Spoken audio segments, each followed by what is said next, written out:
It is unfortunate that the appeal made by Honorable the Home Minister that this bill should be discussed in a practical manner, taking into consideration the realities that we are facing, the complicated nature of the problem that we are facing has been ignored. There have been attempts on the part of some of the speakers who spoke on this bill to take up a partisan attitude, an attitude based more on some of the principles that were held dear by some, rather the terms of the realities before us.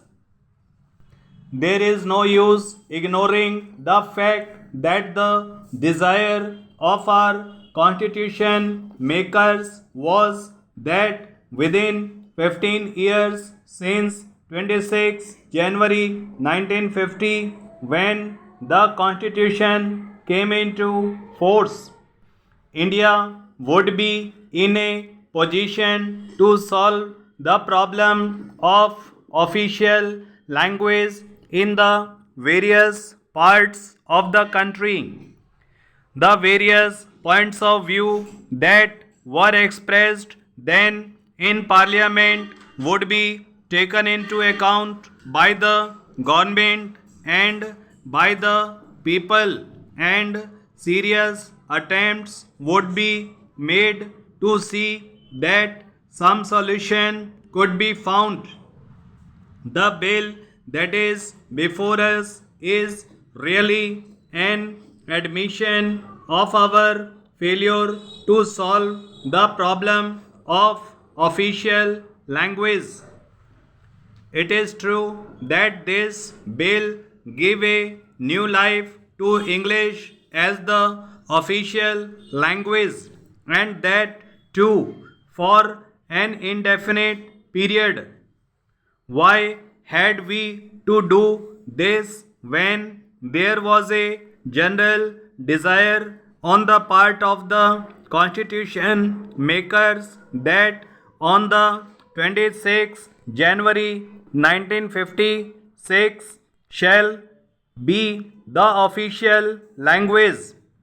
It was the wish of the constitution makers that on the 26 January 1965, Hindi should be the official language, and that wish of the constitution makers has not been fulfilled because of the fact that we are not able to make full use of the 15 years that were available to us in order to find out an acceptable solution to the problem of the official language. During these last 15 years, there has been a rapid progress of the regional languages, including Hindi. But Hindi has also developed more as a regional language than as a language which was spread throughout the length and breadth of the country, and which has been made more acceptable during that period. We have to find out the reasons why it was not possible within the last 15 years to make Hindi a language acceptable to all parts of the country. Where exactly have we failed?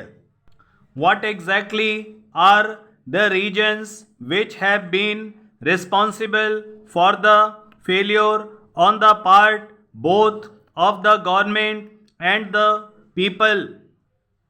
This question is not something which was ignored by the country. Time and again, This question had come up for active consideration at the highest level. Commissions were appointed to go into the problem.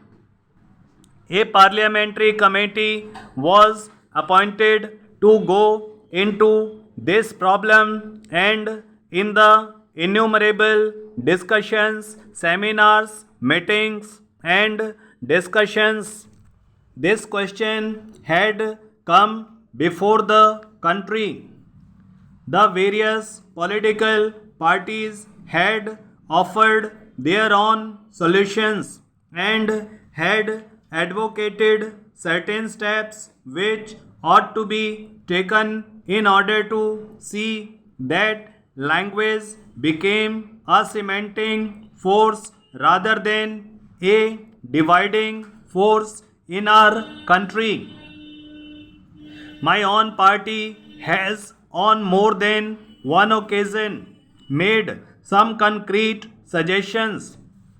In this matter, it was suggested that there ought to be language institutes in all the principal cities of India, wherein the various languages in the country could be studied and attempts might be made to find out how the form and shape of Hindi could be changed so that it became an acceptable language throughout the country.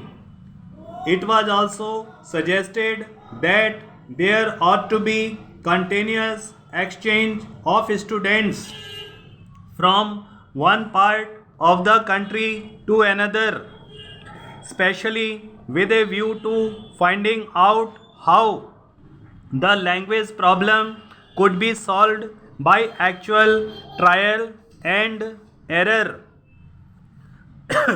It was suggested by us long ago that in the various universities in the country, more than one Indian language should be taught so that again a cementing force could be built up